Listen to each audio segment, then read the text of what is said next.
این کتاب رو خوندم، اینو خوندم،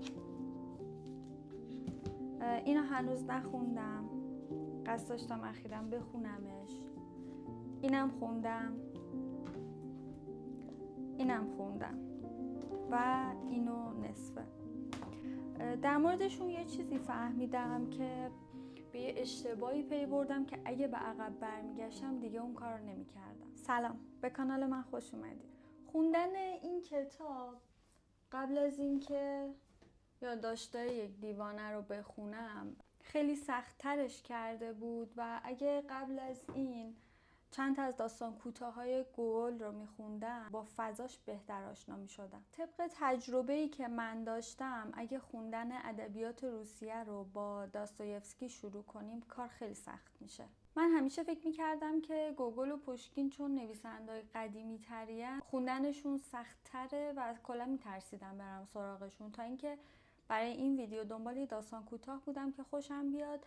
به این داستان کوتاه یادداشت‌های یک دیوانه برخوردم که توی یه مجموعه داستان به همین اسمه. البته امکان داره مجموعه داستان‌های مختلفی چاپ شده باشه. گوگل وارد ذهن و روان شخصیتاش میشه و از این نظر که روانشناسان پرداخته به شخصیتاش یکی از اولیناست. این داستان یه فروپاشی روانیه. شخصیت اصلی یه کارمند رده پایین توی نظام طبقاتی روسیه است. داستان کسیه که دچار بحران هویت شده ولی خودش متوجه این قضیه نیستش. این شخصیت انقدر نامرئی بوده و دیده نشده که دچار بحران هویت شده. به خاطر همین چنگ میزنه به اون هویت خیالی که از خودش میسازه. این مکانیزم دفاعی این شکلی به کمکش میاد تا بتونه این شرایط بحرانی رو راحت‌تر تحمل کنه. با وجود چنین بحرانی انگار وضعیت از دید خودش عادیه. این یکی از روشاییه که نویسنده مایه‌های طنز توی داستان ایجاد میکنه. مخاطب که از همه زوایا آگاهه از این ناآگاهی شخصیت خندش میگیره. قبلا هم نویسنده ها به روان و اندیشه شخصیتاشون میپرداختن، ولی اینکه محوریت داستان درونیات و ذهن شخصیت باشه یه چیز تقریبا نوعی بوده و توی این مسیر گوگل یکی از اولیناست. داستان کوتاه اون زمان توی روسیه خیلی رواج داشته چون که نشریات ادبی رایج بودن و این نویسنده ها یا باید به شکل داستان کوتاه چاپ میکردن آثارشون یا رمان هاشون رو به شکل فصل به فصل و سریالی. این روش خوبی بود که نویسنده ها خودشون رو مطرح کنن. مردم این داستانا رو میخوندن و باهاشون ارتباط میگرفتن. خود همین داستان یادداشت‌های یک دیوانه یه انتقاد تند و شدیدی به نظام طبقاتی اون زمان روسیه بوده. مردم اینا رو میخوندن و تحت تاثیر این داستانا متوجه میشدن که این تبعیض وجود داره. من وقتی که داشتم این داستان رو میخوندم یاد یه سوالی افتادم که یه بار یکی از استادا توی کلاس دانشگاه پرسیده بود. سوالش این بود که چرا ایده کمونیسم توی کشور آلمان اروپایی شکل گرفت ولی توی روسیه بروز پیدا کرد؟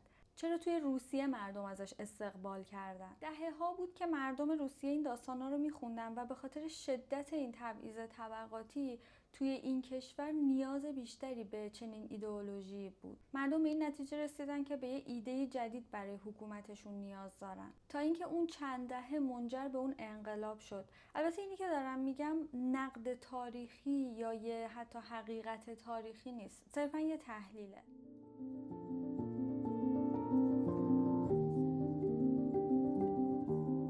این داستان نقد اجتماعی و طبقاتی رو در کنار پرداختن به روان و درونیات شخصیتش کنار هم داره و همزمان به این دوتا عنصر پرداخته. از این جهت اثر پیشرویی بوده تا جایی که داستایوفسکی یه جمله معروفی میگه و میگه که همه ما از زیر شنل گوگل اومدیم بیرون. منظورش اینه که همه نویسنده های بعد از اون به یه شکلی تحت تاثیرش بودن. توی آثار داستایوفسکی این بعد پرداختن به روان شخصیت ها به اوج درخشش خودش میرسه، واسه همینم یه مقدار خوندن آثارش رو سخت میکنه. به خاطر همین اگه قبلش با فضای همین داستان کوتاه های گوگل آشنا باشیم میتونه این پروسه رو بر ما راحت تر کنه. از طرف دیگه اون بعد نقد اجتماعی و جایگاه انسان توی اجتماع توی آثار چخوف تا اونجایی که من مطالعه کردم بیشتر ادامه پیدا میکنه.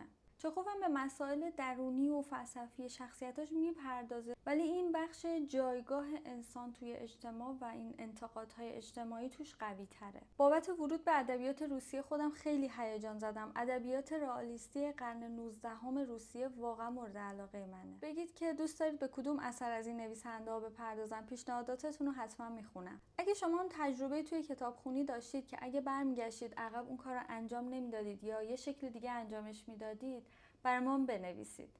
مرسی که ویدیو رو تا اینجا دیدید. تا بعد.